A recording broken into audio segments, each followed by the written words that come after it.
I wonder how they got there.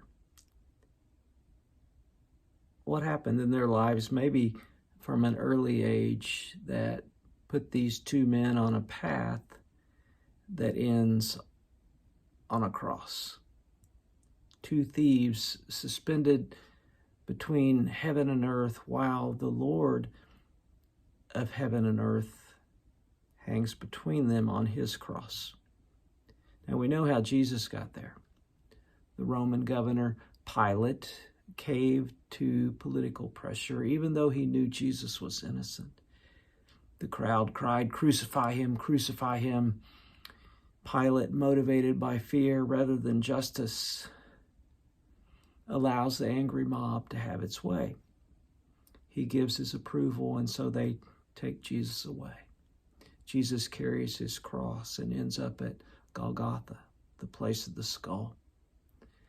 Luke tells us that two other men, both criminals, were also led out with Jesus to be executed. Once they got to the place of the skull, John 19, verse 18 says this: "There they nailed him to the cross.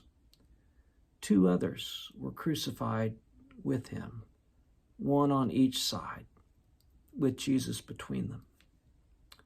I wonder about those two, the one on the left, the one on the right. What did they do? I suppose it doesn't really matter. One of them joins the agitated, angry mob in mocking Jesus. He turns and looks at Jesus and says, "Aren't you the Messiah? Save yourself and us." The other one shouts past Jesus and says, "Don't you fear God? You've been sentenced to die. We deserve to die for our crimes, but this man has done nothing wrong." Then he said, "Jesus, remember me when you come into your kingdom." And Jesus replied, "I assure you, today you will be with me in paradise." We don't know how this thief ended up on the cross, but we do know that he knew Jesus didn't belong there. This thief didn't know much, but he knew that Jesus was distinctly different. He had heard, perhaps, about Jesus and his miracles. Maybe he had heard about Jesus raising Lazarus from the dead and promising life after death. He doesn't know much, but he knows enough to respect and reverence Jesus. This thief didn't have anything to offer but a prayer. All he had was a prayer, and for him, that's all it took.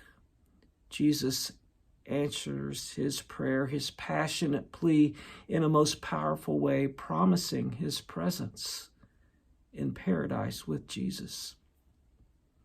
Our response to Jesus doesn't require much. If you're wanting to begin a relationship with him, just ask him. He'll take it from there. If you're wanting to come back to Jesus, just ask him. He'll take it from there. If you're wanting to go deeper with Jesus, then just ask him. It begins with a prayer. I'm Alan Burris, and let me know if I can help you.